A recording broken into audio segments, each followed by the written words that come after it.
സംസ്ഥാനം അതിരൂക്ഷമായ വരൾച്ചയെയാണ് നേരിടാൻ പോകുന്നതെന്ന് ജലവിഭവ മന്ത്രി മാത്യു ടി തോമസ്. മഴ ചതിച്ചതിനെ തുടർന്ന് ഗുരുതരമായ ജലദൗർലഭ്യമാണ് അനുഭവപ്പെടുന്നതെന്നും മന്ത്രി പറഞ്ഞു. സംസ്ഥാനത്ത് 1258.5 ദശലക്ഷം ലിറ്റർ കുടിവെള്ളം മീറ്റർ ചെയ്യപ്പെടുന്നില്ലെന്നും മന്ത്രി സഭയെ രേഖാമൂലം അറിയിച്ചു. ഇത്തവണ മഴയിലുണ്ടായ വലിയ കുറവ് പ്രതികൂലമായാണ് സംസ്ഥാനത്തെ ബാധിച്ചത്. ഈ സാഹചര്യത്തിൽ രൂക്ഷമായ വരൾച്ചയെയാണ് കേരളം നേരിടാൻ പോകുന്നതെന്ന് ജലവിഭവ വകുപ്പ് മന്ത്രി മാത്യു ടി തോമസ് പറഞ്ഞു. മഴ ചതിച്ചതിനെ തുടർന്ന് ഗുരുതരമായ ജലദൗർലഭ്യമാണ് അനുഭവപ്പെടുന്നതെന്നും മന്ത്രി നിയമസഭയിൽ മറുപടി നൽകി.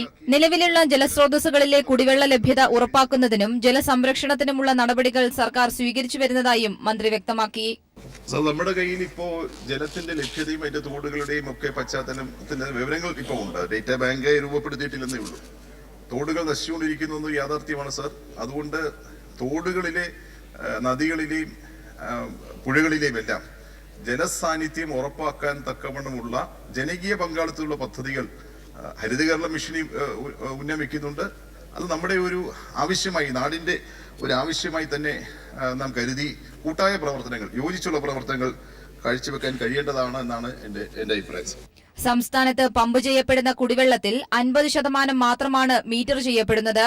പ്രതിദിനം 1258.5 ദശലക്ഷം ലിറ്റർ കുടിവെള്ളമാണ് മീറ്റർ ചെയ്യപ്പെടാതെ പോകുന്നതെന്ന് മന്ത്രി മാത്യു ടി തോമസ് റോഷി അഗസ്റ്റിന് മറുപടിയായി സഭയെ രേഖാമൂലം അറിയിച്ചു. ചോർച്ച, പൈപ്പുകളുടെ കാലപ്പഴക്കം മൂലമുള്ള ചോർച്ച, ജലമോഷണം, മണ്ണിനടിയിൽ നിന്നുള്ള അറിയപ്പെടാത്ത ലീക്കുകൾ എന്നിവയാണ് ഇതിന് കാരണം. പ്രതിദിനം 2517 ദശലക്ഷം ലിറ്റർ കുടിവെള്ളമാണ് പമ്പ് ചെയ്യുന്നതെന്നും മന്ത്രി അറിയിച്ചു.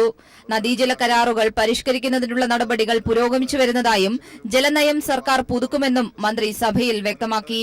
News bureau, Thiruvananthapuram.